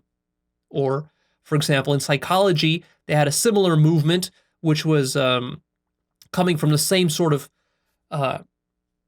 intention to make science overly strict, which was behaviorism. And that also didn't pan out very well. It just doesn't explain enough. Reality is more rich and more complicated and more nuanced and more interesting and way more fascinating than just simple reductionism would lead you to believe. So I really encourage you to think through these consequences for yourself very deeply. And try to see how your insistence on being rational is actually fragmenting reality. And when you're fragmenting reality, you're not seeing the larger whole. And to really understand what reality is as a whole, well, by definition, you're talking about the whole and not some little fragmentary part. Sure, yes, strictly speaking, Gödel's theorem only applies to some strict little formalism within logic. But, there's more. There's more. Reality is not just that little fragment.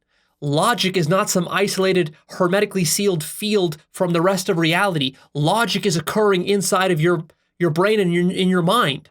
So that means it's happening to you as a human being. You can't really separate logic from emotions.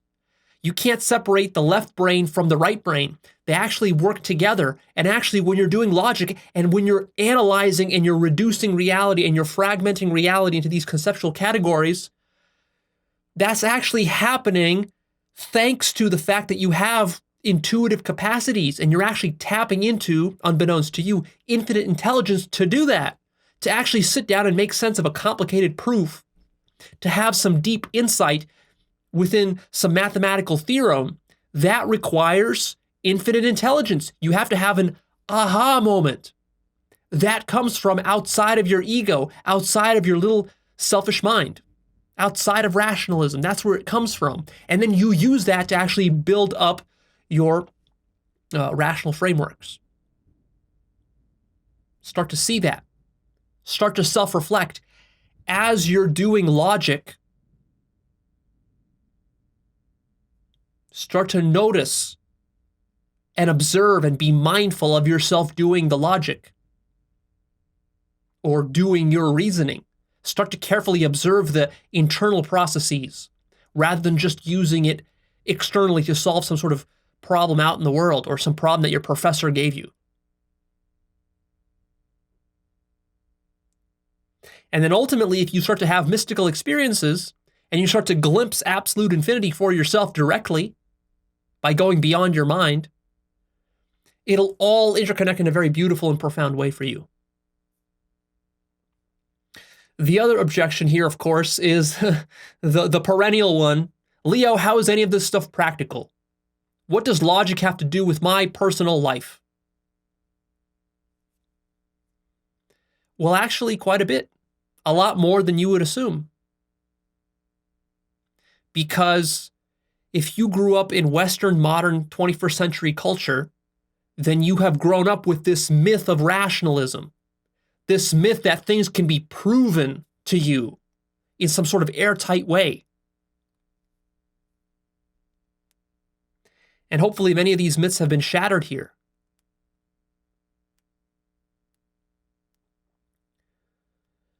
When you're stuck in rationalism, that is a very practical thing. You are stuck, and it does affect your ability to think creatively.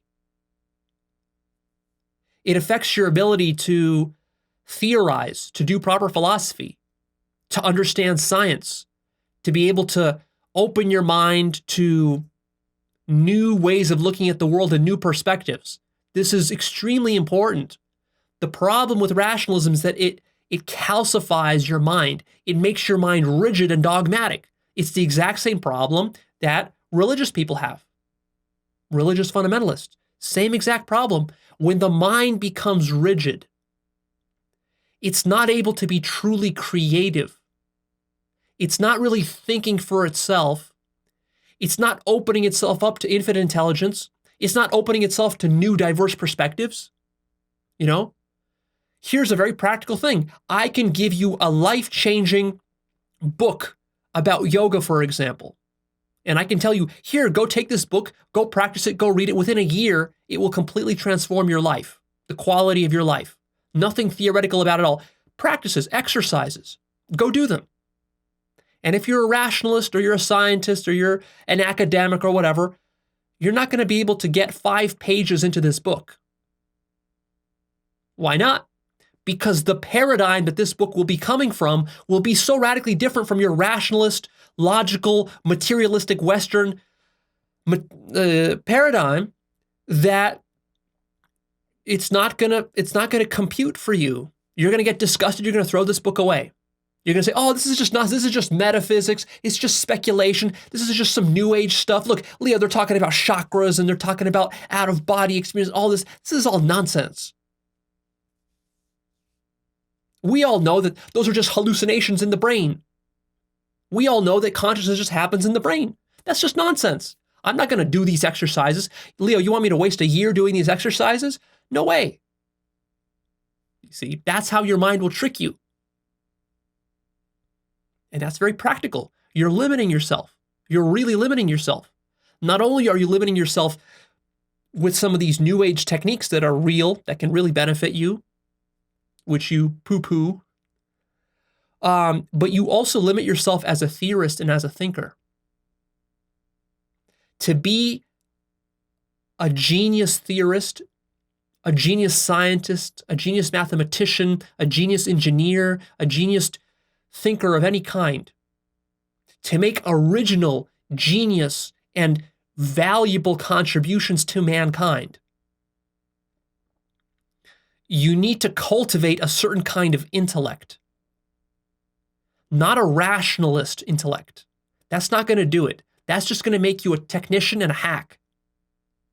You need to cultivate a very open-minded, creative intellect where your mind becomes playful and you're able to jump between different perspectives and look at the world this way and then that way, from a new age perspective, from a religious perspective, from a scientific perspective, from a logical perspective, all of it. You need to be able to jump around comfortably and not to take sides and not to get offended and not to get emotional, not to get attached to any of these perspectives. You need to be able to question all your assumptions because that's the essence of thinking outside the box. How do you think outside the box? Well, first of all, you have to recognize that you're always in some kind of box when you're thinking. That helps. And then you can learn tools and methods, and you can do various practices. You can do visualization exercises, you can do yoga exercises, you can do meditation, self-inquiry, philosophical exercises. You can contemplate the nature of almost anything. And as you do that, and you can also self-reflect, and you can observe your own process. You can observe how you use language, how you use logic, how you use rationality. As you do all this, you become more conscious. The more conscious you become, the more of a vessel for infinite creative intelligence you become. The more you purify yourself, the more you purify your chakras, your creativity will just go through the roof. If you think you're a good scientist right now, or a good mathematician, or a good logician, or a good theorist right now, man, Wait till you spend 5 or 10 years doing these practices and really self-actualizing and opening up your mind in the ways that I'm talking about. Your creativity will go to levels that are superhuman.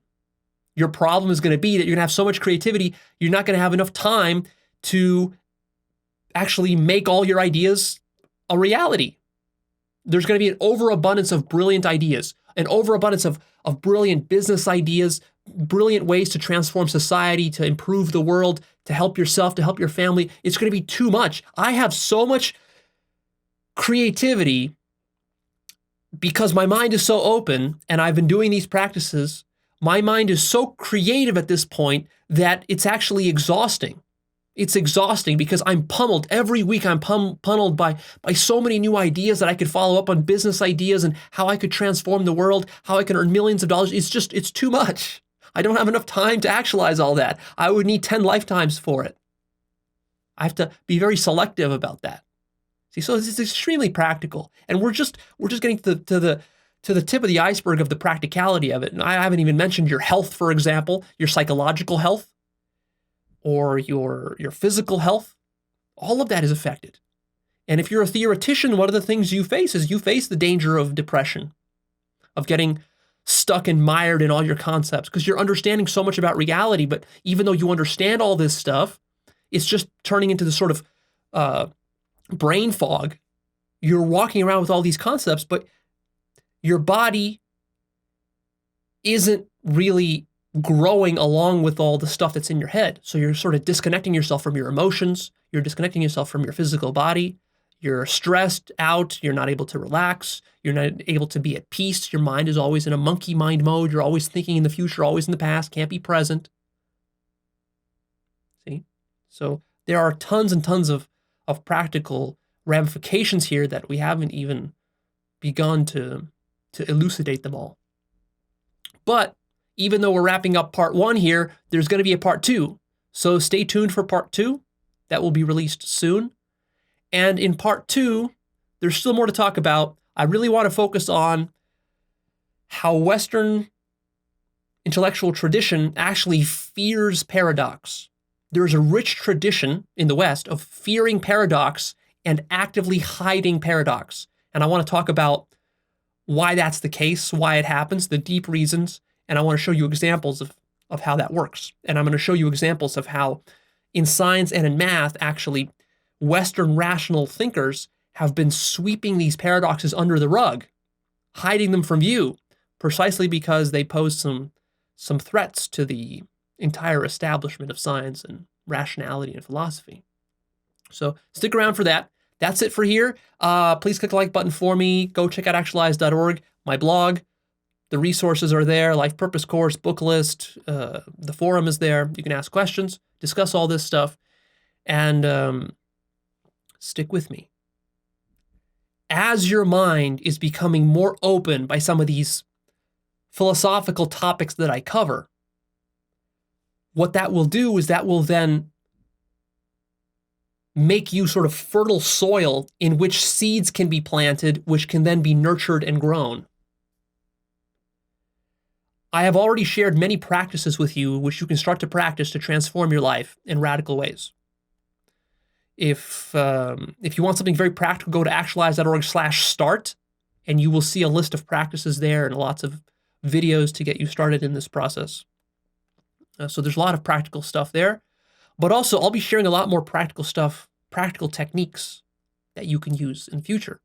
One of the challenges I have with one of my sort of missions and visions for you is I want to share techniques with you that are so radical that you are not going to be able to do these techniques if you're operating under the materialist, rationalist paradigm. So a lot of the time that I spend shooting these long, complex philosophical videos is just to open your mind up, because I know how stuck you are in your mind. We need to open your mind up first. Then once we've done that, then we can start to introduce techniques to you, and then you'll be more open to those techniques. And then as you start to practice those techniques, it's going to create this sort of positive feedback loop, you see? Because when you have a rigid mind with rigid theory, that prevents you from actually going out there and practicing radical techniques that can transform your mind. But when your mind opens, that allows you to now go and explore new techniques. So you go explore those techniques and practices, and those in turn reflect back and change your mind and change your ideology and open your mind even more. So as you practice more of these new techniques, that opens your mind more. But as your mind opens more, you open yourself up to even more powerful and advanced techniques. And so it just creates this positive feedback loop, you see? So the theory and the practice, of course, they all feed into each other. There's no difference between theory and practice. That's a duality that people use to keep themselves stuck. And all dualities, of course, by this point you should realize are going to break down, including the one between theory and practice. And as you do more of the practices, I really want you to start doing the practices. Because if you like the theory, you got to start doing the practices, because if you're just going to ignore the practices and just listen to the theory, eventually what's going to happen is that at some point you're going to get disgusted with the theory, because it's going to start to seem like, oh, Leah, all you do is just talk about theory. What's the point? Well, the point is, if you're doing your practices, the theory I talk about will deepen your practices and deepen your insights and deepen your understanding in ways that are going to be very beautiful and very profound and very enriching for your entire practice. So the theory is sort of like a treat for those people who are doing the practices. But then people who don't do any practices just learn the theory, and then they engage in mental masturbation and they don't take any action. Well, those people are going to suffer. So don't be one of those people. Start doing the practices now. I've already told you what all the practices are. Stop asking me what the practices are. You know what the practices are. You just don't want to do them because you're lazy. I know, because I've been there. I know how that works. Theory is much easier than practice, because you can just sit back and read books or just watch videos for hours on end. That's fun, and you need a certain amount of that when you're getting started, but then start doing the practices too.